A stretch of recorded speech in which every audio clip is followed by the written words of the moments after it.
Welcome everyone to EMC3 chat, where we sip, serve, and spill all of the spiritual tea. Yes, we do. On today's episode, we're going to be talking about eclipse season in the middle of retrograde season this month of June 2020. But first, everyone, what tea are you drinking today? I'm drinking eucalyptus, what is it called? Echinacea mixed tea, because I just feel slightly under the weather, but it is just from allergies and things like that. So I'm good. Yeah, and also the eclipse is coming up, so get ready for your body to go through some crazy shit. Yeah. I am drinking hibiscus again. I'm like obsessed with it. I'll probably be having it every week. Yeah, I am drinking my beet apple goodness, also stimulating the root chakra. So I think we're all on like similar pages. Yeah. Yes, absolutely. Red, red, red. Okay. And today, just to clarify, I'm joined by two of my most knowledgeable Geminis. We have Elizabeth Robinson, who is the founder of the Gemini Guide. She is a psychotherapist, soul tarot reader, and yoga practitioner. And also Chris Corsini, who is a Reiki Plus energy worker who specializes in ASL interpretation and performs under the name Middle Child. Welcome, you guys. How are we doing today? We are good. I feel like we should introduce you as Matthew, the king of astrology, Stillwater Alchemy, million other hats that he wears, tarot host, realness, goodness, all of it, the Scorpio vibes that we need in this world. Thank you. We're good. How are you? How are you? I'm good. I'm excited that June is here. I feel like it's going to be a very intense but very transformative month. I know for me, whenever we hit eclipse season, it's usually always in the middle of retrograde season. So I always like to say retrograde season featuring eclipse season, because it is just a lot of clearing. We're clearing out a lot of energies. A lot of structures are being torn down. We can see that in the world around us, but it's to make way for something brand new and beautiful that we need. So even though it feels like a lot, it can be very heavy. It can be very intense for everyone on an individual and collective level. It's what we need to expand our awareness and to expand ourselves as a community and as a whole. Yeah, I feel this entire year, again, just to get down to like that 2020 numerology, it is that 4. So I feel like every episode, you're going to hear me remind all of our listeners that this entire year is about restructuring your entire life and finding new stability, new structures, new things to celebrate, to recognize things we've been, like the 4 of Coins, holding on to. We've got the 4 of Swords. So it's that idea of rest and recovery. 4 of Wands, house and home, something to celebrate. What's the other 4? 4 of Cups, which is like really sort of also stepping back and recognizing, where am I sick and tired of the same shit? Where am I tired of these same bullshit offers? And some of us are just feeling so bored with our lives also. I literally, my first tarot card out is Hierophant reversed. So like Saturn, retrograde, reconstruction. So yeah, I feel like everything you just said is right on point, and we all just need to stay safe and calm. Good Lord. And like the fact that you got Hierophant reversed is also paying tribute to the fact that like questioning where our beliefs come from. So like with everything that that's rising up with the movements that we see with Black Lives Matter, and you know, the people that have the audacity, first of all, to say something different against that movement, it's like, where does that belief come from? The exact patriarchy that is protecting you. So like Hierophant reverse is like really asking you to question where you have those beliefs from. If you're calling yourself, well, I'm not racist, but this, it's like, well, where does that but come from? Why does that but even exist in your life in the first place? A lot of it also stems from this idea of like scarcity, and that there's not enough for everybody. And, you know, in these people having an issue and me needing to like, what? You want me to be their ally? You want me to support them? Well, if I support them, then I'm feeling threatened that they're taking something from me. It's like, ooh, we took everything from these people. So like, first of all, check your fucking self. Yeah. Secondly, like, there's enough for everyone. But like, this is a major theme right now, where even with the fucking North American toilet paper scandal, it's like, can y'all just breathe? Like, it's just, we're taking more than we need. And it's almost really echoing, once again, Hierophant reverse, these systems and and structures that we've built that have more or less just sort of like raped and pillaged, like not only communities and people, but also Mother Earth and all of these things. So like we're all being asked to just like back up, slow down, like we're not being threatened. I mean, some people quite literally are being threatened, but like, you know, the majority of the fucking white privileged population have more than enough. Like we can share, guys. So like, let's all just remember that like scarcity is a lack mindset and not a reality that we actually need to live in. And as soon as you get in line with that, it's like your entire life changes. So, okay, thinking of releasing structures, the best time to do that, I would say, would be during an eclipse, especially when our belief system is being challenged and Sagittarius is, you know, dancing with the South Node. So there's a lot on the way out. So, Matthew, enlighten us a little bit about what you feel is important here for our people. Yeah, we can also rewind a little bit just to remind everyone of all the retrogrades that are currently happening. So we have Pluto retrograde in Capricorn. We talked about how Capricorn is all about structures, finances, health, energy, and Pluto is all about death, transformation, and rebirth. We're seeing that. We also have Jupiter retrograde in Capricorn, again, which is all about abundance and what we have and gratitude and joy. So again, these two are kind of dancing pretty close together. It's going to get closer and closer as the year goes on. Venus retrograde in Gemini, and Gemini is the twins energy, right? And Venus is all about love, connecting, power, sex, money. And then lastly, Saturn, which is all about structure, and like we talked about the Hierophant, is currently retrograde in Aquarius. And Aquarius is all about radical change, motivating the troops, speaking out for the underdog, making sure that we're all like communicating and agreeing collectively. So I think it's just beautiful that all these planets are retrograde, but we're seeing them spark the change that we all needed, but potentially didn't have the means to or the motivation to enact. And so that's all leading us into this lunar eclipse full moon in Sagittarius, Friday, June 5th. And so all these energies propelling us forward is, like you said, Chris, about releasing all these scarcity mindsets that there's not going to be enough. I mean, Sagittarius is like that centaur, half human, half mystical beast that's literally telling us there's literally enough for anyone. If you allow yourself to feel abundant and knowing you're just carving out like this 0.001 piece of the collective pie, you can literally be a millionaire. That's all you need, is like that Pac-Man to just gobble up like 2 little spheres, and you'll have more than enough for multiple generations. But it's that lack mindset that you beautifully described that people are stuck in and imprison themselves in, thinking that if we give something to anyone, it takes away from us. And that's going to be a really big theme for this full moon eclipse, is releasing these scarcity mindsets. Wow. I think too with the structures, you know, the structures that be sort of falling, and with us in Aquarius, or with some of this happening in Aquarius, I do feel, especially if you look back at the tarot, the Aquarius card is the star. And for me, the star comes up a lot with like deep-seated subconscious clearings and deep-seated sort of emotional release on a cellular level. So I feel like with that retrograde happening, which is funny because I also have the devil here reversed, which is the card of Capricorn, which would be ruling planet Saturn. And Saturn is the one retrograding in Aquarius right now, correct? Right. So, yeah, it's like, once again, those systems in place and that retrograde aspect having us review and release and re-examine, you know, everything that's happening in Aquarius, which is that star, everything that's happening in our subconscious mind, which is our belief systems around the scarcity, our belief systems around, it's me or you, bro. It's not us together. And Aquarius is like, nah, babe, it's us together. Let's figure it out. Yep.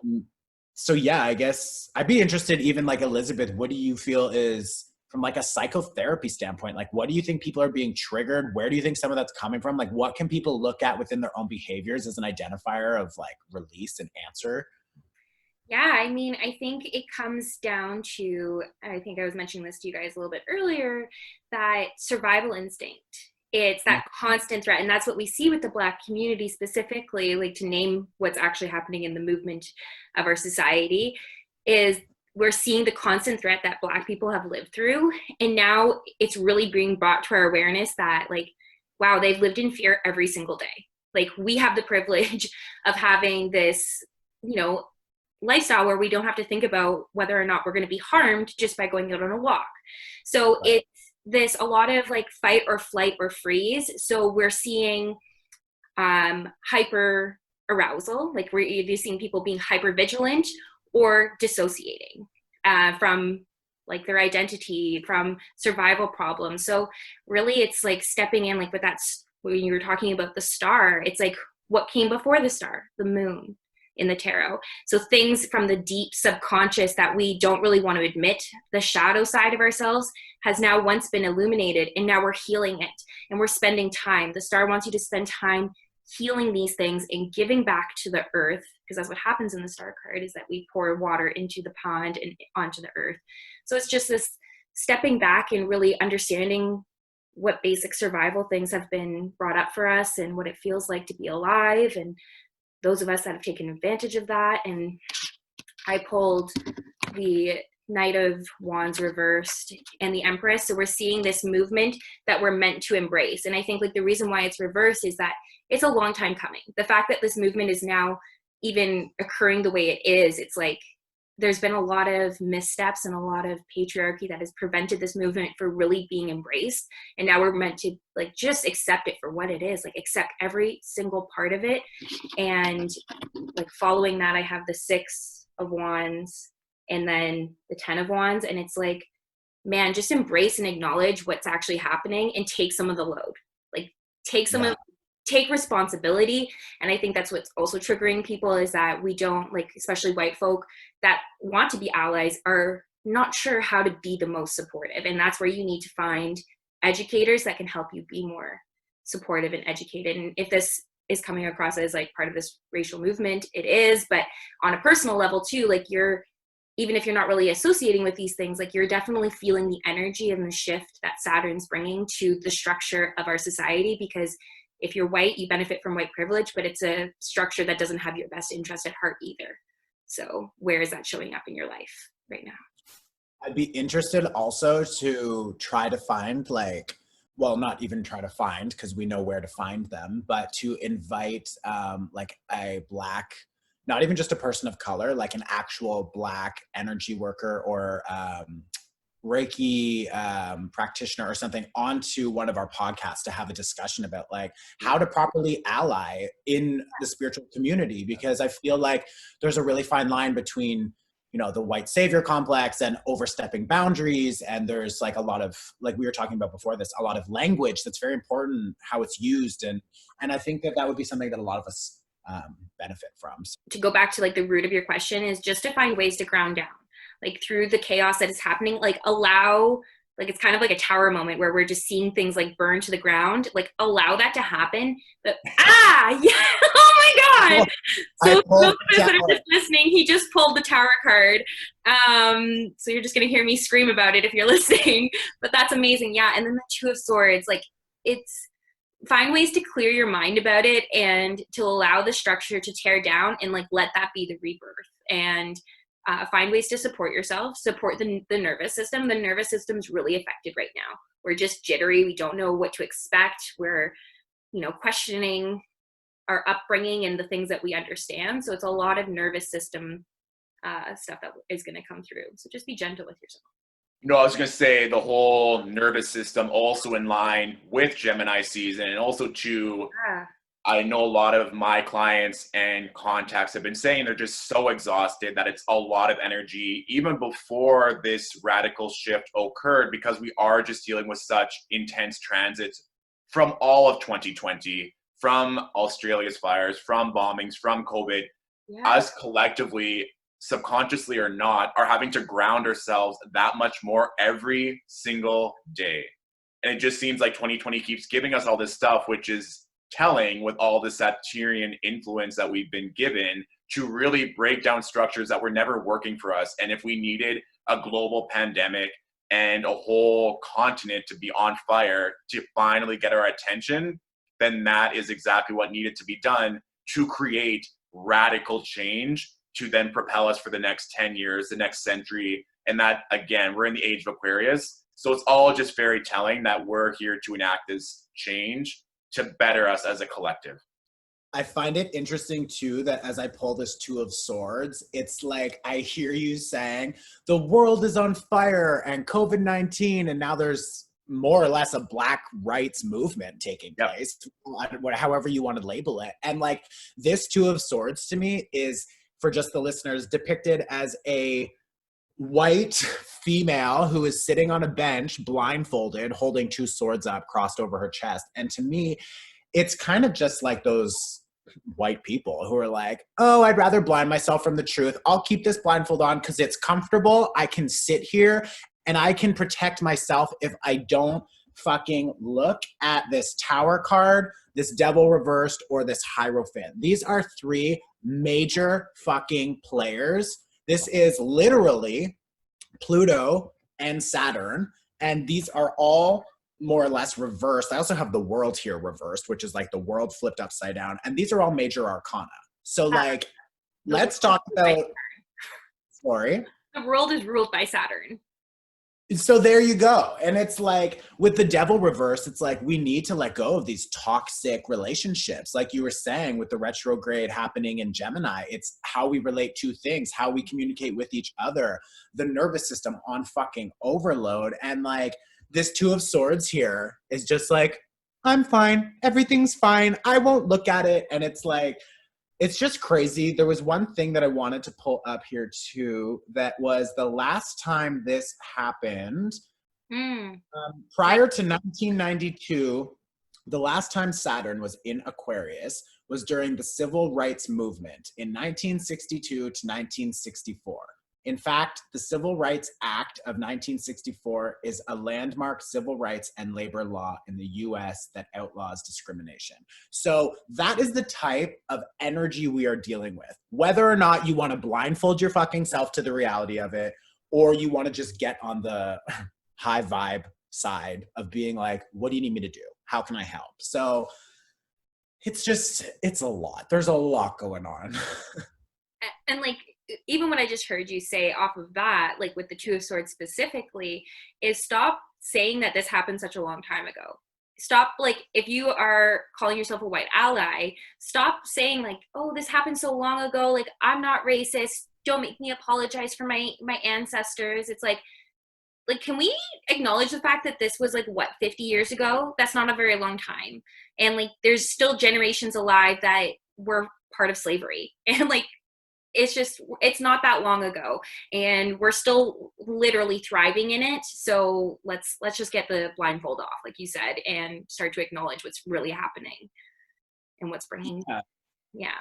And what really solidified it for me is that if anyone is still questioning it, is June is Pride Month, but also too, it's like if our queer, drag queen, trans, Black community did not stand up for us during Stonewall and did not rally against police brutality during that event, we might not even have any of the rights to be where we are today. So if you have a queer, gay family member, lover, best friend, mentor, whomever, and you value them, then you have no choice but to rise up and support this community who was fundamental in enacting that rally for queer rights. Like you cannot stay silent knowing that fact. So I think also too, the timing is just synchronistic in the fact that we're now celebrating queer rights, and now we can support this community that's always been supporting us every step of the way. I never actually made that connection, and I feel that is mind-blowing to think like Black people have helped the queer community so much to get us here, and now it's like, hey guys, we're kind of going through some shit. If you don't mind throwing us the fucking, like, can you scratch my back right now? And like, yeah, to hear anything other than okay, when, where, and how is like completely mind-blowing to me. And you know what? I don't want to deter from what this episode is about. I think that we should give this the proper respect of a full 40-minute discussion with the presence of a Black individual. I think it would be much more just respectful, to be completely honest. So I am going to pull us back into the eclipse discussion that we're having. But like, to our listeners, keep an eye out. We're going to try our best to orchestrate something like that in an upcoming episode where we dive more into the sort of movement that's happening around the world right now. So in regards to this actual eclipse, this is setting us up for, I believe, 3 eclipses in a row. It's going to be extremely intense. We know it's in Sagittarius. We know it's a lunar eclipse. What can we, I guess, expect from it? And what are we expecting to experience and release? And what is sort of the aftermath? I feel like that's a good place to start. Yeah, well, we also, for the past 18 months or so, we're dealing with eclipses in the Cancer Capricorn axis. So this is the first one to kind of bring it into that Gemini Sagittarius axis. That's all going to be about communication and then release around or educating ourselves with the beautiful Gemini Sagittarius energy. Because then when we get to June 21st, that's going to be the new moon annular solar eclipse in Cancer. And then we have one after that on June 5th, an eclipse in Capricorn. So we're going to see the closing off of that axis, which had a lot to do with maternal and paternal wounds, inner child work. And now we're going to be shifting into communication and higher learning. Sorry, you just said, and then we'll have one in June 5th. Sorry, July 5th. My mistake if I said June. Yeah, so it'd be June 5th, June 21st, July 5th are going to be the dates of the eclipses that are going to be coming up. So like no break. Like we're gonna just be like heading full steam into these eclipses. That's insane. And based on again, my tarot cards here, it's really asking people, and after I pulled the world reverse off of the deck, I have King of Wands here. And the King of Wands to me is a mover and a shaker. It's somebody who is innovative. It's somebody who, is creating something new. He goes against the grain. So it's very on brand for the energy of 2020, which is fucking shake it up and let's switch it out. So again, with the Tower here and the Pluto retrograde, we're going through that death and rebirth. And that's Scorpio energy. So that's going to be, again, Scorpio, no offense, Matthew, low vibration Scorpio. It's like, they can become obsessive compulsive. They can be extremely impulsive with their decision making. They can be, it's a very sexual sign if used incorrectly, which is a positive thing if you can use that sexual energy in a positive way. But like, and that's just sort of an astrology thing in general. A lot of people don't know how to use that sexual energy. We'll do a whole podcast on that. But like, what I'm seeing here with the Tower card is like, especially in Gemini season where it's really easy for your mind to sort of spiral, like what is some of the heavier experiences that we could suggest that our followers don't fall into that would be very easily to fall into according to this like arrangement of stars? Yeah, well, also, too, I was going to bring up the fact that we also have Mercury retrograde on June 18th, and then Neptune is going to go retrograde on the 23rd. We will get a little bit of a break on the 25th when Venus will go direct in Gemini, but I've been seeing it a lot everywhere, but love, relationships, and not even just romantic love, but friendships, family, coworkers, community. Like, we're seeing that right now everywhere, but are the people you're surrounding yourself with of your best interest, or is it time to break free of all those relationships? And it might just be an old lover, fuck boy, fuck girl, trying to get back into your DMs, into your life, and you really have to be cognizant, is that energy something you want to engage with or not? And that's really going to come up, especially if you do have codependency issues, if you have sex, substance abuse, like all these things are going to come into play this month that are really going to be triggering for a lot of people. So when people talk about Venus retrograde and not making any major decisions during a Venus retrograde in regards to your relationships, my question would be if people are feeling like, ooh, this might be toxic, this might not be toxic, I'm trying to figure it out.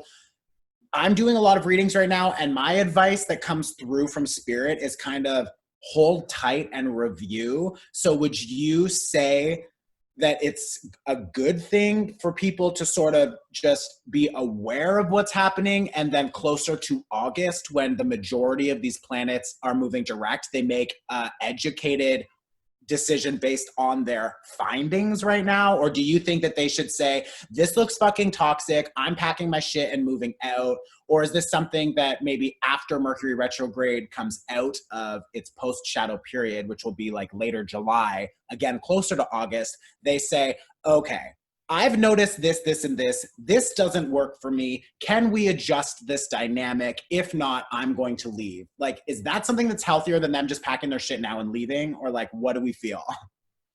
I mean, obviously there's different severities of that situation for every relationship, friendship, lover, what have you. Obviously, if you're feeling threatened or it's actually getting to a point where you have to leave, by all means, regardless of retrogrades, you know what you have to do. But if it's just contention or it's unease or a squabble, I would hold on, because again, like we talked about earlier, the energy is very intense. That's just a given. So everyone has to play it by their own means. But if you're feeling like your relationships is on edge, or it's like things aren't progressing the way you want, because a lot of my clients are waiting for their partner to take it to the next level, whether that's more commitment or a proposal or what have you, that's different than feeling a type of way where you just might need to distance yourself from that partner, just take a break, or just not answer your phone and just be like, I'm just going to focus on me right now. But Elizabeth, I'd be interested to see, like, from a psychotherapy, like what you would advise just for relationships when people are going through turmoil in general, but especially now amplified with retrogrades, how you would advise them. Yeah, absolutely. And I think it comes down to understanding your attachment style. So like if you're operating from anxiety or disassociation, or if you're secure, like if you're typically a secure person that doesn't question your relationship when something in your own life happens, like if you're feeling a certain way about something, do you take it out on your partner, or does your partner help you? So that's a secure relationship if you can facilitate each other healthily about your decisions. But if you're operating from anxiety and or dismissing how your partner feels, so like you're either so anxious about the things that they need to do or where things are going, and you're making it dependent on them, like you're putting so much expectation on them, or you're just dismissing their feelings completely, where you're like, this is too much for me, I'm gonna like just retreat, then you're sabotaging the potential of something good, right? Either way, with anxiety or dismissing, you are sabotaging the ability to have a healthy relationship with this person. So it really comes down to like, why are you triggered by something? And are you putting expectations on your partner to parent you in that situation? Because often our partners become our parents to the things that we want or need in life because we weren't given to it as we were children. So really just understanding like why you want something from your partner, like why you're asking for that certain behavior or that topic to be talked about or whatever, and see where it comes from you. Like you're putting it on them, you're projecting either way. So really just stepping back and evaluating your wants and desires and being able to have a conversation with them about it, or setting up a time to have a conversation about it. Like, you know, I really need to talk to you about this because I feel anxious about it. I'm wondering if you could give me some security around it. Or I feel that you dismiss me when I talk about my feelings. Can we set up a time that you feel like you can hold space for my feelings instead of not talking to me about them at all? So like really having that confident relationship where you guys can make space and time for each other would really help with the relationship part, and just evaluate where your wants and desires come from. And even that was a beautiful point for a lot of people who aren't in relationships and they feel really tempted to just have a one-off with a past lover, and they're like, it's not a big deal. I'm like, well, what are you wanting from that partner that you're not currently giving yourself? That's what it always comes down to. It's like, if you're not getting respect, attention, love, and you're so desperately seeking that, then you're clearly not giving it to yourself, which is why potentially you're attracting these partners back into your life, even though you know they're not good for you, they're toxic, they just use you whenever it's convenient for them, whatever the narrative is. Yeah. And I guess it comes back like just to what you said. And I think RuPaul says this all the time. Actually, I know he does, is if you can't love yourself, how are you going to love somebody else? And the same goes, if you can't love yourself, how do you expect someone to love you? And it's that basic respect. So it's like, where are you expecting someone to give you that self-worth? Because if you're waiting on someone to confirm your worth, like, well, I will feel loved if they say this or do this, that's when I know I'm loved. well, if you're waiting on that, then it's like waiting for the lottery. Like, what are you just gonna, not that they're not gonna give you that love eventually, but like you're literally basing your worth and your happiness on something that may or may not show up. So like, where is it that you can be more confident with yourself? And then that person sees you being confident with yourself. So then they love you for that. That's what it is, right? Like, why do we not do that? I feel that there was 3 things that came up. The first thing is I think that Elizabeth and I would have such a good relationship because we would both communicate about, would you hold space for me to talk about my feelings? Like, that's how I am in relationships. Like, sometimes the other people aren't like that, and that can be a roadblock. Second to that, what you were saying about what is triggering me needing the external validation that my partner does love me through my expectations. Expectations fucking destroy everything. So don't have expectations. B, what about this relationship is, like you said, triggering me to feel that I need XYZ? It's like, what the issue is that I need to look at my trigger and why it is there. And that I'm lucky that I have all these resources and friends that I can call to be like, I'm feeling pretty triggered, man. But like, some people who are just your average Joe don't have that. So it can be confusing. And to branch off of that with is it a lunar eclipse that we're going through? Yeah. No. The lunar eclipse full moon in Sagittarius, and then the Right. solar eclipse new moon in Cancer on June 21st. So the lunar eclipse full moon in Sagittarius that's coming up is going to trigger you, people. That's what they do. And that energy is triggered to come up to look at it, one last time in a new way and to try to release that old impulse that you have tied to that. Yeah. And the third thing I was going to say is please extend grace to every one of your relationships and understand that they too are going through this crazy fucked up shit that we're experiencing. It's easy for us to be like, this is how I feel. Imagine how they feel with all of these cards affecting them in a different way. Like, our experiences are unique, but it's a shared energy that it's like we're all on the same wave, but we're all on a different surfboard. And some of our surfboards are a little sturdier and a little bit more organized. And some of them are just a fucking piece of wood that we found on the beach. So like, let them, have their space and just understand that your partner probably doesn't want to talk to you right now because they too are going through crazy shit in their own mind. So like, it's just, there's a lot. We all just need to be a little more loving, a little more understanding. Yeah. I love that analogy because I also I say this to clients all the time, like, emotions are, first of all, energy in the body. It's energy in motion, aka emotions. And it's like riding a wave. Like, can you get on that surfboard and confidently ride it, or do you fucking crash and get pulled under the undertow? And I'm not a surfer, so like, this is not an analogy that I'm like super duper confident on, but like I am at the same time, because that's exactly what it's like. It's scary standing up on that surfboard and trusting that you can ride that energy out of your body, and knowing that the other people in your life are doing it too. And what I hear, an important topic to bring up is know your partner's love language and know your love language. Like, how do you speak love, and how does love need to be spoken to you? So you can find that online. Google love languages. It's a super popular thing. And then, like, something that I guess we should have said at the beginning of this is that eclipses are not meant, like, a full moon is, first of all, is cutting ties, right? That's what a full moon represents, is things coming to a completion. And an eclipse is like, you don't do the work, you kind of just surrender to it. Like, don't try to cut things out of your life. Like, the full moon will bring that tower moment through and like literally just do the work for you. And if you fight against it, then that's where you're going to have more problems. Like, what does it feel like to surrender to the wave that you're riding, right? Is that too much? I don't know. Oh, that was great. I'm also shocked that you're not a surfer. So like, wow. I could see you rolling through an undertow though. Like, guys, this will be a future vacation that we take and film for our followers, watching Elizabeth try to surf. We're like, this is her riding her emotional wave that she's telling us about. No, I'm kidding. I think that's a great analogy. And trust me, girl, I feel the fucking waves coming up. Okay, so being mindful of time, I feel like, Matthew, is there something between now and the next episode that we haven't talked about that would be helpful to guide some people through looking at the charts? Yeah, in terms of like some good news to end off this part one, and we'll also expand on the eclipses and retrogrades more for people that are really interested, that really are obsessed with astrology like I am and like we are.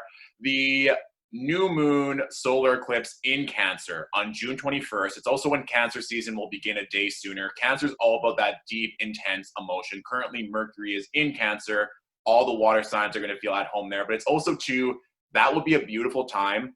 Like Elizabeth said, eclipses do a lot of the work for us. It's like new moons and full moons on steroids, just lifting you up and placing you exactly where you're meant to be. Even if it seems unknown or scary, you have to surrender to that beautiful, intense energy. And that new moon on the 21st in Cancer with the solar eclipse is going to be the beautiful time to set all the intentions for new love, new relationships, new jobs, new everything that you want to transcend you for the next 6 months. And also too, looking back for the past 2 years and all the inner child work that you've done, all the parenting for yourself that you've done, it's all going to culminate around there, which is going to be really beautiful. So if you're feeling a little bit uneasy, you're not seeing per se the exact relationships or the love that you know that you've been working towards, you just got to hold on. Because even if you think of harvest, all the work that you did, say 6 months ago, that might be different from now what you want currently today.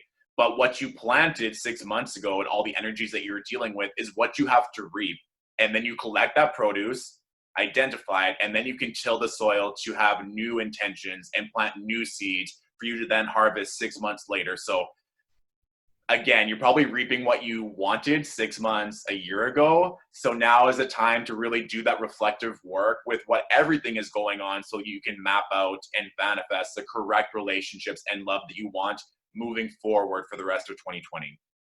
Yeah, I totally feel that too. I was actually looking around the other day, just being like, holy shit. Like, I have been doing new moon and full moon workshop, like not my hosted workshops, my own ceremonies. I'm in. Like, I've been doing new moon, full moon ceremonies for like probably the last 2 years, like constantly. And like, it was that. I literally looked around and was like, I have actually put this shit on a list and it is in front of me right now. And now the universe brought me things that I wasn't even specific enough about. And I'm like, shit, I did get it, but it's not quite right. So it's like, it is time to recognize that culmination and then, again, just restructure. Okay, working on this new page. What do I do? How do I become a page and like reinvest that coin or that sword in a new approach? Yeah. Yeah, Elizabeth, do you have anything last? Do you want to? Yeah, I would say, like, just to sew it all in together, like going back to the fact that this Friday is the full moon eclipse in Sagittarius, and Sagittarius is like everything that we've been saying, that inner child work, understanding what has come, because in the tarot, Sagittarius is temperance, which is patience, and spiritual growth. Temperance is a card of like where your angel wings come out of your back and you fly and you soar with the things that you've done for your life, and everything that we're saying about like things are finally coming through that you're seeing that you worked on last year if you actually put in the hard work and things are showing up. And like, you're just once again looking at it and evaluating it, what it means to you and what it means to have come from that trauma into, like, I guess, what is that word? Metamorphosis size?